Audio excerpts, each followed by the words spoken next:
ध्यान दो।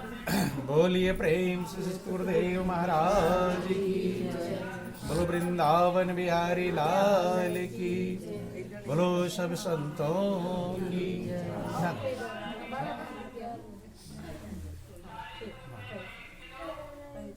देखिए, ये जिंदगी हमें अनमोल मिली हुई है।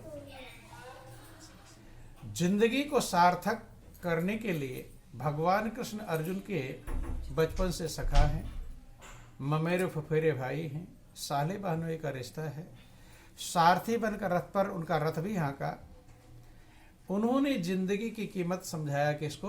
अर्जुन को। गीता अध्याय 8 श्लोक 6 में समझाते कि अर्जुन, जिंदगी कब सार्थक बनेगा कि अर्जुन यम यम वाप स्मरण भावम त्यजन्ते कलेवरम तम तमयो कौन्तेय सदा तद्भाव भाविता। कि हे अर्जुन, जो प्राणी जिस भाव को रखकर शरीर को छोड़ता है, क्या छोड़ता है? शरीर को, उधर ही चला जाता है, अर्थात उसी गति को प्राप्त कर लेता है। और सबके पास ये चिंता मौजूद रहती है कि मेरा क्या होगा जब मैं संसार छोड़ूंगा। चिंता है कि नहीं? मरने पर क्या होगा, क्या गति होगी। तो भगवान कृष्ण कहते हैं, अर्जुन, मृत्यु के समय, अंतिम समय में जहां जिसका मन लगा होता है, जिस भाव को स्मरण करता है और शरीर छोड़ता है, उसी गति को प्राप्त कर लेता है। ये नियम है।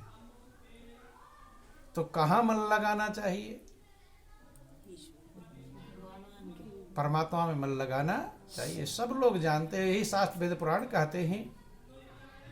भगवान कृष्ण कहते हैं अर्जुन से कि अर्जुन, अंत काले चा मामेव स्मरन् मुक्ता कलेवरम यः प्रयाति सामद्भाम याति नास्ति यत्र संशयम्। कहते हैं कि हे अर्जुन, अंतिम समय में जो मुझ में अपने मन को लगाकर शरीर को छोड़ता है, वो मुझे ही प्राप्त करता है। और यही जीवन का सार्थकता है, यही जीवन की कीमत है बंधु। और आप सभी लोग जानते भी हैं, जब आपके घर का कोई व्यक्ति मरने वाला होगा, कि लगता है कि अब शरीर छोड़ देगा, तो आप उसका मन कहाँ लगाने का प्रयास करते हैं? कहाँ पर? भगवान में ही लगाने का प्रयास करते हैं। चाहे उसके मुंह में गंगा जल डाले, तुलसी का पत्ता डाले, गाय की पूंछ पकड़ावे, गरुड़ पुराण, मतलब जो भी जिसको समझ में आता है। जंगलों में कोल भील होंगे, वे भी मरने वाले का मन चाहते हैं कि उसका मन भगवान में लग जाए। यही सभी जानते भी हैं और यही शास्त्र वेद पुराण भी कहते हैं बंधु। लेकिन परमात्मा में मन कैसे लगेगा, क्या तरीका है प्रभु में मन लगाने का? और पूजा पाठ व्रत उपवास तीर्थ व्रत दान पुण्य भी करते हैं, तो उसका मतलब क्या है? उसका मतलब भी यही है कि हमारा मन भगवान में लग जाए। और कभी कभी आप देखते हो कोई बैठकर माला फेरता रहता है और इधर उधर की बात अगर करता रहेगा तो लोग मजाक बना, देखो माला फेर रहे हैं, बात कर रहे इधर उधर, ध्यान कहीं और है और फेर रहे माला। अर्थात पूजा का मतलब होता है कि हमारा मन भगवान में लग जाए। चूंकि परमात्मा ही आनंद का भंडार है, शांति का स्रोत है और सुखों का मूल है, और सब अपने जीवन को आनंदमग्न करना चाहते हैं। इसलिए सबका ये प्रयास रहता है कि हमारा मन भगवान में लग जाए। लेकिन महापुरुष कहते हैं कि किस भगवान में मन लगाओ? परमात्मा ईश्वर कितने हैं? ईश्वर कितने हैं? एक। कितने हैं? कुछ लोग तो बोल रहे हैं एक, लेकिन कुछ लोग बोल नहीं रहे, क्योंकि दिखाई तमाम पड़ते हैं। पूरी जिंदगी बीत जाती है पूजा पाठ करते करते, लेकिन मनुष्य यही नहीं कन्फर्म कर पाता कि भगवान एक है। ये भी कन्फर्म होता नहीं। और जब एक कन्फर्म, गाते जरूर हैं, देखो ध्यान देना, आप सब लोग गाते हैं आरती में कि तुम हो एक अगोचर सबके प्राणपति, स्वामी सबके प्राणपति। किस विधि मिलूं दया में, किस विधि मिलूं दया में, तुमको मैं कुमति। ओम जय जगदीश हरे। ये आरती गाए है कि नहीं गाए? सबने गाया है। तो आपने कहा तुम हो एक, क्या गाए हैं? तुम हो एक। लेकिन जब हम पूछ रहे ईश्वर कितने हैं, तो ये नहीं बोल पा रहे कि ईश्वर एक हैं, क्योंकि एक समझा नहीं। एक अगर समझ गए होते फिर दिक्कत नहीं। बोलिए प्रेम से स्तुरदेव महाराज की, बोलो वृंदावन बिहारी लाल की। चूंकि जो गाते जरूर हैं हम, लेकिन उसे समझ पाते नहीं, समझते नहीं कि वो एक है। यही बहुत समय लग जाता है समझने में कि परमात्मा एक है, बहुत समय लग जाता है। क्योंकि संसार में तमाम प्रकार की पूजा पाठ फैली हुई है, तमाम प्रकार के देवी देवता हैं, तो मनुष्य कन्फर्म नहीं कर पाता कि वो एक है भी कि कई है, ये कन्फर्म होता नहीं। रामायण भी यही कहता है कि परमात्मा एक है। कितने हैं? एक। कि व्यापक एक ब्रह्म अविनाशी, और सत चेतन घन आनंद राशि। एक ही ब्रह्म है, एक ही परमात्मा है जो सब जगह व्यापक। कहाँ है? सब जगह व्यापक। जो अविनाशी है, जिसका कभी नाश नहीं होता, वही सत्य है, वही चेतन है, और वही आनंद की राशि। बंधु ध्यान देना। तो पहले तो हमें ये कन्फर्म हो जाना चाहिए कि एक ही प्रभु है, तभी हम मन लगा पाएंगे। नहीं तो कई में मन लगा करके हम भटक जाएंगे। क्या हो जाएंगे? भटक। जैसे चौराहा है ना, चौराहा, तो चौराहे पर 4 रास्ते हैं, लेकिन उसमें चारों पर जा सकते हैं कि एक पर जाएंगे? एक पर ही जाएंगे। महापुरुष यहाँ तक कहते हैं कि एक साधे सब सधे, और सब साधे सब जाय। और जो तुम लही सींचिए, तो फूल फल अघाय। एक साधे सब सधे। एक अगर आप साधेंगे तो सब सध जाएगा। जब सब है नहीं, है एक ही। लेकिन आपको अगर समझ में भी आता है कि अनेक हैं, तो भी आपको एक को साधना चाहिए। एक साधे सब सधे, और सब साधे सब जाए। सब साधने लगेंगे तो सब चला जाएगा। जो तुम मूल ही सींचिए, और फूले फले अघाय। कैसे सब साधने सब चला जाता है? देखो ध्यान देना। जैसे आप सब लोग यहाँ पर बैठे हुए हैं, अब हम कह दें कि भाई कल हमें 10,000 रुपया चाहिए। क्या कह दिया कि कल 10,000 रुपया चाहिए। अब बोल, सबने सुन लिया और बोल दिया और चले गए। तो क्या कोई कल 10,000 रुपया ले आएगा? हैं? सुन तो लिया सबने। यही सब साधे सब चला जाता है। कैसे जाता है? उदाहरण समझा रहे हैं। सबने सुन लिया और हमने कह दिया कल हमें 10,000 रुपया चाहिए, और सुन सबने लिया, लेकिन कल लाएगा कोई? वो सोचेगा वो मुझसे धनी था, वो सोचेगा वो मुझसे धनी था। नहीं समझ में? अर्थात कोई भी लाने वाला नहीं। लेकिन हम कहते एक को कि भाई कल आपको 10,000 रुपये की व्यवस्था करनी है। जब एक की जिम्मेदारी पर रहेगा तो उसके पास ना भी होगा, सोचा मेरी जिम्मेदारी है बंधु। और कभी कभी कई लोगों का साझे वाला काम भी बहुत झंझट से होता है, नहीं होता है।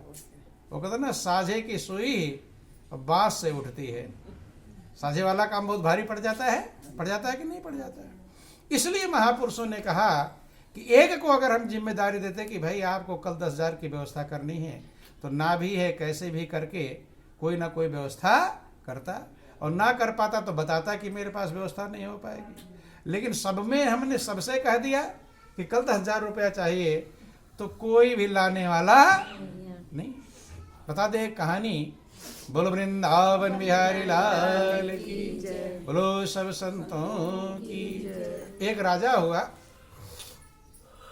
राजा ने विचार किया कि सब लोग जाते हैं तो मरने के बाद सोचते हैं कि मेरा नाम होना चाहिए। चाहते हैं कि नहीं चाहते हैं?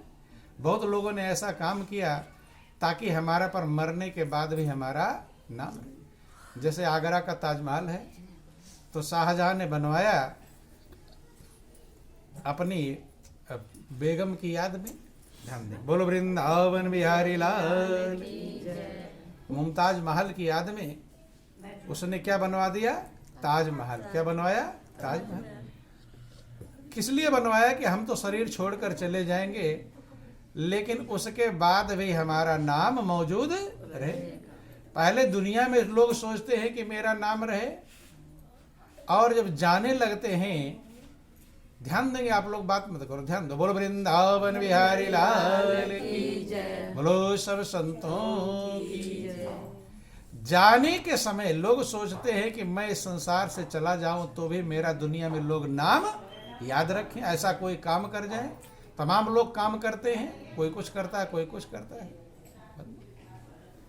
अब राजा ने सोचा कि मैं कौन सा ऐसा काम करूं कि जिससे जाने के बाद भी दुनिया में लोग मेरा याद रखें, मेरा नाम रखें। बंधु, अब उसके दिमाग में आया, उसने अपने सारे प्रजा वालों को कहा, एक तालाब था, उसने कहा कि भाई कल सब लोग अपने अपने घर का दूध, पूरे राज्य के लोग जितना दूध होता है सब इस तालाब में लाकर डालेंगे। क्या नाम होगा? कि एक ऐसा राजा था जिसने तालाब को दूध से भरवा दिया था। भाई ये भी नाम रहेगा कि ऐसा राजा बहुत मशहूर था, उसने पूरे तालाब को दूध से भरवा दिया, पूरे डुग्गी मुनादी करवा दिया, ढिढोरा पिटवा दिया कि कल ये तालाब सवेरे सवेरे, कब? मैंने अंधकार में हिलाकर सभी लोग डाल देंगे ताकि सुबेरा होते ही मैं देखने आऊंगा कि तालाब दूध से भर गया कि नहीं भरा। तो सब लोग, और जो इसमें किसी को इसमें गड़बड़ी करनी नहीं चाहिए। बंधुओं ध्यान देना, तो लोग भी कम होशियार होते नहीं हैं, होशियारी में कोई कम होता है, एक से बढ़कर एक होशियार रहते हैं। तो एक ने विचार किया कि अंधकार में डालना है तालाब में, है अंधेरे में, और सोचा कि सबका दूध रहेगा, मेरा एक बाल्टी पानी भी चल जाएगा। नहीं चल जाएगा, इतना सारा दूध भरा रहेगा, मैं अपना दूध क्यों बेकार करूं, एक बाल्टी पानी ही डालाऊंगा। अब यही बात एक ने नहीं, सबके दिमाग में यही बात आ गई। क्या बात आ गई? कि सबका तो दूध ही रहेगा और मेरा एक बाल्टी पानी। अब अंधेरे में सब लोग अपना डाल डाल कर आ गए। राजा सुबेरा, जैसे अंधकार खत्म होने वाला था, तो बैंड बाजे और सारे साजबाज से मगन होकर जा रहा है कि अब मेरा नाम हो जाएगा, पूरा तालाब दूध से भर गया होगा। लेकिन वो तालाब किससे भर गया? गया और देखा पानी से भर गया। अर्थात सबके भरोसे था। किसके भरोसे था? सबके भरोसे। और सबके भरोसे से काम हुआ नहीं। वही अगर भरवाना था, उसे क्या करना? मंत्री को कहा था कि मंत्री कल सबके पास से दूध इकट्ठा करवा के लाकर तालाब में डालोगे। तो एक के भरोसे होता सब, तो फिर कोई पानी देता है? सब दूध ही देते, पूरा तालाब भर जाता। तो इसलिए महापुरुष कहते हैं कि एक साधे सब सधे और सब साधे सब जाय, ओ जो तुम मूल सींचिए तो फूले फले अघाय। अगर आप एक साधोगे तो सब सध जाएगा, और सब साधने में लगोगे तो सब चला जाएगा। फार्मूला याद रख लेना, एक साधने से सब सध जाए। कैसे? जैसे जड़ में पानी डालेंगे तो डाल को भी पहुंच जाएगा, फल को पहुंच जाएगा, फूल को पहुंच जाएगा, पत्ते को पहुंच जाएगा, सबको पहुंच जाएगा। लेकिन सबको साधने लगो कि फूल चाहिए तो फूल में डाले, और फल चाहिए तो फल में डाले, ये चाहिए इसमें डाले, सब में डालते रहेंगे तो पेड़ भी सूख कि पात पात को सींचते और पेड़ को दिया सुखाए, और माली सींचे मूल को ऋतु आए फल खाए। जो पत्ते पत्ते को सींचता है वो पेड़ भी सुखा देता है, जो जड़ को सींचता है वो ऋतु आने पर फल प्राप्त करता है। पत्ते को सींचने में 10 बाल्टी 20 बाल्टी पानी डालोगे तो भी सारे पत्ते की सिंचाई नहीं, और जड़ में डाल दो 1 लोटा, 1 लोटा पानी आपके पास में है, जड़ में डाल दिया तो चाहे आधा आधा बूंद मिले और कम मिले सबको पहुंच जाएगा, फिर कोई बचने वाला नहीं। क्योंकि परमात्मा एक है। कितना है? एक। एको देवो सर्वभूतेषु गूढ़ा, सर्वव्यापी सर्वभूतांतरात्मा, कर्माध्यक्षा सर्वभूता जीवासा, साक्षी केवलो निर्गुण। कहते एक ही देव है। कितना है? एक ही परमात्मा है बंधु। और सब ने कहा एक। कितना कहा? एक ही देव है, एक ही परमात्मा है। सर्वभूतेषु गूढ़ा, जो सब प्राणियों में गुप्त रूप से छिपा हुआ है। कैसे छिपा है? गुप्त रूप से। बंधुओं ध्यान देना, सब महापुरुष कहते हैं कि आपके हृदय में परमात्मा मौजूद है। कहते कि नहीं कहते? हनुमान जी भी सीना फाड़ कर कहा दिखाते हैं? हृदय में ही दिखाते हैं कि आपके अंदर ही मौजूद है। बंधु सबके अंदर में, सबके हृदय, भगवान कृष्ण ने भी अर्जुन से कहा, अर्जुन मैं सबके हृदय में विशेष रूप से मौजूद हूं। कहाँ हूं? विशेष रूप से। तो जिनकी आप पूजा करते हैं उन्हीं की बात मान लें तो आपका कल्याण हो जाएगा। लेकिन बात नहीं मानेंगे, खाली पूजा करते रहेंगे, तब कल्याण होने वाला नहीं। ध्यान देना है, गौर कर लेना। बेटा माता पिता की बात न माने, उनकी पूजा करे। बेटा माता पिता की रोज आरती उतारे, और पिता ने कहा बेटा एक गिलास पानी ले आना, कहे नहीं मैं तो आरती उतारूंगा। पिता खुश होंगे? पिता खुश होने वाले बात मानेंगे तब खुश होंगे। आपकी भी बात जो मानता है आप उससे खुश होते हैं। और घर का प्रिय व्यक्ति भी है और आप कह रहे जाओ पूर्व चला जाए पश्चिम, तो खुश रहेंगे? आप भी खुश रहने वाले नहीं।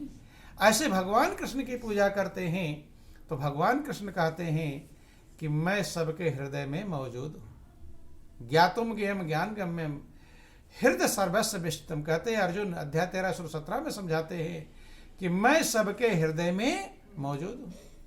हृदय में क्यों कह रहे हैं? ताकि आप कहाँ ढूंढें? हृदय में ढूंढें कि बाहर? हृदय में इसलिए कह रहे हैं। जैसे आपका बेटा जाता है घर में कोई सामान लाने, आप वहीं से कहते हो, आवाज लगाते हैं, अरे छोटे वाले बॉक्स में रखा है। लगाते कि नहीं? क्यों लगाते हैं? ताकि पूरा कमरा उसे पलटना ना पड़े, सीधे छोटे वाले बॉक्स में जाए, या झोले में है तो झोले में, जो आवाज लगाते हैं। ऐसे हमारे महापुरुष आवाज लगाते हैं कि परमात्मा सबके हृदय में ही मौजूद है। हनुमान जी ने कहा हृदय में है, और तुलसीदास कहते सिय राम में सब जग जानी, अकरो प्रणाम जोर जुग पानी। सबके हृदय में मेरे प्रभु ही निवास करते हैं। तो महापुरुष कहते एको देवो सर्वभूतेषु गूढ़ा, सब प्राणियों में गुप्त रूप से छिपा हुआ है। कैसा छिपा है? गुप्त रूप से। अगर ऐसे मिलने लगता तो डॉक्टर तो सारे नस नाड़ियों का ऑपरेशन करते हैं, नहीं करते? हृदय को भी ऑपरेशन करते हैं बंधु। लेकिन कैसे छिपा हुआ है? ये गुप्त रूप से छिपा है। जो उसका भेद जानता है वही समझ पाता है कि वस्तु कहीं ढूंढे कहीं, कहीं भी दियावे हाथ, और कहीं कबीर तब पाइए जब भेदी लीजे साथ। भेदी लीना साथ कर दीनी वस्तु लखाए, और कोट जन्म का पंथ था पल में पहुंचा जाए। भेदिया है। जैसे आप लोग इतने बैठे हैं यहाँ पर, अब हमने देख लिया आपको, लेकिन हम चाहें कि किसी के घर पहुंच जाए तो पहुंच जाएंगे? और पूरे जानते हैं इसी गांव के आप हैं। एक एक घर में भी ढूंढते रहें, बाहर से झांके इस घर में आप हैं, इस घर में आप, इस घर में, सारे घर ढूंढ डालेंगे एक लाइन से, तो शायद आपको ढूंढ पाएंगे जरूरी थोड़ा सामने झांक रहे, कहीं और दूसरे रूम में बैठे हुए हैं। लेकिन उपाय क्या है? उपाय एक है कि जो आपको जानता हो उससे पूछ लें। वो पूरी गली गली हर घर नहीं झकवाएगा, वो क्या करेगा, वो सीधे आपके घर ले जाकर पहुंचाएगा। तो इसीलिए कबीर कहते हैं कि वस्तु कहीं ढूंढे कहीं, और कहीं भी धियावे हाथ, और कहीं कबीर तब पाइए जब भेदी लीजिए साथ। जो भेद जानने वाला है उसको साथ में ले लो तो वस्तु ढूंढने में कोई दिक्कत नहीं। कि भेदी लीना साथ कर दीनी वस्तु लखाए, और कोट जन्म का पंथ था पल में पहुंचा जाए। जो करोड़ों जन्मों का रास्ता है, जिस परमात्मा को जन्म जन्मांतर लोग जान नहीं पाते, वही सदगुरु की कृपा से पल में वहां पहुंचते। क्योंकि सदगुरु भेदिया है, वे हैं वाकिफकार, मिलन की राह बतावे। सदगुरु भेद जानने वाले हैं। तो कहते हैं एक ही देव है, सर्वभूतेश गूढ़ा, सब प्राणियों में गूढ़ रूप से गुप्त रूप से स्थित है। सर्वव्यापी, सर्वव्यापी का मतलब सब जगह व्यापक है, हर जगह पर है। ऐसी कोई जगह नहीं जहां परमात्मा की शक्ति मौजूद न हो। यही बात भगवान शंकर ने तब कहा जब रावण के अत्याचार से पूरी पृथ्वी त्राहिमाम करने लगी। सब जगह रावण का हाहाकार मच गया, देवी देवताओं को भी वो दुख देने लगा, दुख पहुंचाने लगा। तब सब देवता इकट्ठे हुए मीटिंग किया कि रावण के अत्याचार से कैसे बचा जाए। तो सबने कहा प्रभु के पास चलो। कहाँ चलो? प्रभु के पास। अब प्रभु के पास चलने के लिए प्रभु हैं कहाँ पर, भगवान कहाँ हैं, वहां जाना चाहिए। तो किसी ने कुछ बताया, किसी ने कुछ बताया कि भगवान कहाँ पर है। कहते पुर बैकुंठ जान कहा कोई, कोई कहता है कि बैकुंठपुरी चलो। कहाँ चलो? बैकुंठपुरी। और को कहा पैनिध बस प्रभु सोई, कोई कहता है कि प्रभु क्षीर सागर में रहते। कहाँ रहते हैं? जैसा जिसको ज्ञान था वैसा उसने बताया। भगवान शंकर कहते हैं पार्वती उसी समाज में मैं भी था जब वो मीटिंग चल रही थी सब देवताओं की। पृथ्वी भी देवता का रूप धारण कर वहां आई थी बंधु। तो कहते हैं कि जब सब वहां मौजूद थे कि ते समाज गिरिजा में रहूं, अवसर जानी बचन यक कहूं। कि हे गिरजा, उसी समाज में मैं भी था जब मुझे अवसर मिला बोलने का, तो मैंने एक वचन कहा। क्या कहा? कि हरि व्यापक सर्वत्र समाना, और प्रेम ते प्रगट हो ही मैं जाना।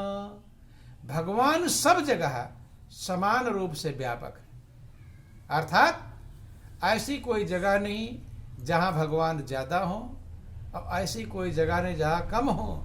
हर जगह पर समान रूप से व्यापक हैं। एक कण भी खाली नहीं है जहां परमात्मा की शक्ति मौजूद ना। बंधुओं ध्यान देना, परमाणु सबसे छोटा कण होता है और परमाणु में भी